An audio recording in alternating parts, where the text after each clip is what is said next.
Pemirsa yang dirahmati Allah Subhanahu wa taala, Anda kembali menyaksikan Tapahri Tausiah pagi hari ya, dengan membicarakan atau mengangkat tema mengenai taubat ya.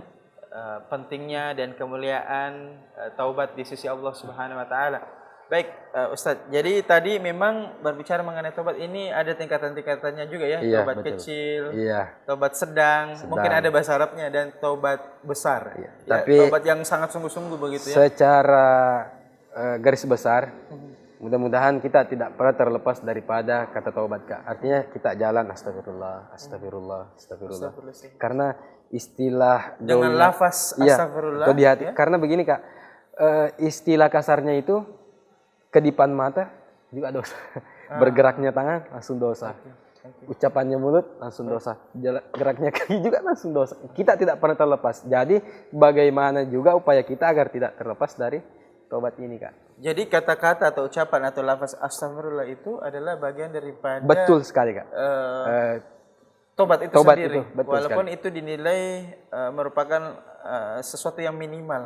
Minim sekali. Minimal Kayak ya. Tapi itu bagian daripada taubat. kayak rasa syukur, alhamdulillah. Itu kan syukur lisan. Contoh kayak gini Ustadz ya. Ketika ini pun saya mengalami, ini jujur, Iya. ini pengalaman pribadi. Ketika saya itu sangat jengkel, sangat kesal, Iya. dan nggak bisa dijelaskan dengan kata-kata lah. Istilahnya memang Paling tinggi sudah. itu sudah paling tinggi. Paling jengkel. Puncak, nggak tahu mau ngapain, Iya, nggak bisa marah karena kalau marah saya pikir itu dosa. Nggak bisa berkata kasar, nggak bisa berkata kotor karena itu pasti dosa. Iya. Nangis juga nggak bisa karena kita berpikir kita adalah laki-laki, ya. Kemudian kita memukul diri, memukul orang juga nggak bisa. Jangan mensalimi diri Jadi sendiri.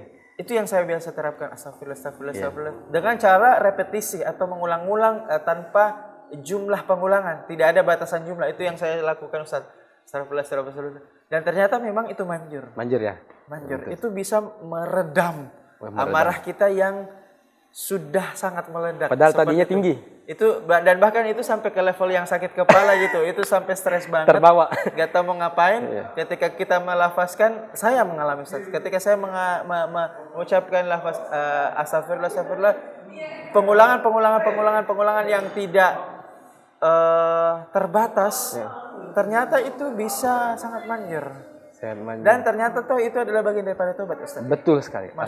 Astagfirullah, ampun. Alhamdulillah. Astagfirullahaladzim, ampun saya yang telah zalim. Dan yang kedua, ketika misalnya mental saya lagi jatuh nih Ustaz ya, hanya karena misalnya orang-orang tidak mendukung atau apa, saya selalu mengucapkan bismillah, bismillah, bismillah, alhamdulillah, alhamdulillah, alhamdulillah. Ternyata dengan kata bismillah dan alhamdulillah ini itu bisa merangsang mood kita naik. Suasana hati kita bisa jadi lebih bahagia. Lebih mood lagi. Iya. Ya, betul sekali. Sekalipun mood kita awalnya itu rusak, tapi ketika kita bilang alhamdulillah, alhamdulillah, alhamdulillah, ternyata ajaibnya Ustaz itu bisa menciptakan mood yang baru itu. Dapat respon dari kata-kata itu. Iya, alhamdulillahnya. Dan seandainya orang-orang pemirsa ini menyadari akan hal ini, itu gampang sekali, kita tidak perlu ke psikiater. Jadi ini adalah tipsnya. Tips juga ini ya, betul sekali.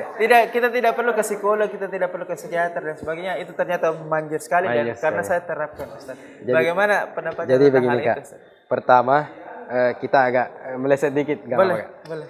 Jadi seperti pernyataan yang disampaikan ke saya, waktu agak marah, powernya tinggi, kemudian astagfirullah. Sebenarnya begini, manusia diciptakan itu dengan disertai akal dan nafsunya. Betul. Nah, beda kalau malaikat kan juga dibawa rendah lagi, binatang itu beda.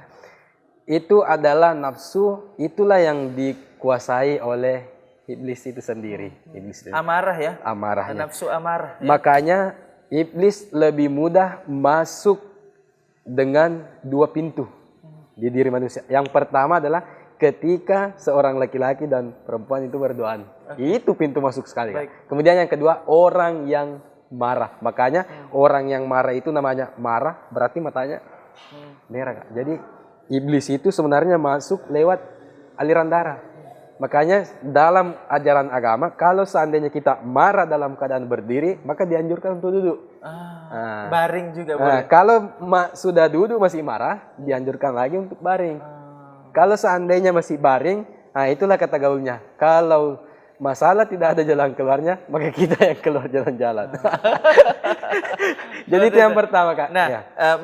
dan rupanya itu marah yang paling merusak adalah marah yang tidak bisa diucapkan atau dikeluarkan. Betul, Kak. Karena kita menahan diri, jadi meledaknya di dalam. Meledak. Dan itu ternyata bisa merusak kesehatan. Misalnya lari ke kepala, jadi sakit kepala, kita jadi tiba-tiba sakit, atau daya tahan tubuh menurun, seperti itu.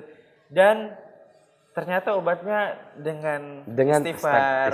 Ya, pokoknya mengucapkan kalimat-kalimat yang berhubungan dengan zatnya Allah. Zatnya Allah, betul sekali. Itu akan sangat manjur. Betul sekali. Sebenarnya yang ingin saya sampaikan bahwa persoalan bertaubat, berdoa, berzikir, mengingat itu adalah persoalan kalbu, persoalan hati. Betul. Persoalan hati inilah yang sangat berpengaruh, Kak. Karena begini, dari kecil sampai sekarang, kalau seandainya saya bertanya atau juga kepada pemirsa, apa yang menyebabkan iblis dikeluarkan dari surga? Ya, tentu yang Karena sombong. yang kita tahu kan dia tidak mau bersujud. Dikeluarkan atau dimasukkan nih, Ustaz? Dimasukkan ya? Dikeluarkan, Kak. Dikeluarkan. Iblis kan awalnya asasil. Dia kan penghuni surga. Betul. Oh, Masya Allah. Penghuni surga, asasil Baik, awalnya. kita tahan dulu. Betul. Ini semakin seru, kita akan kembali di segmen keempat. Tetaplah bersama kami dalam program Taparito Usia Pagi Hari.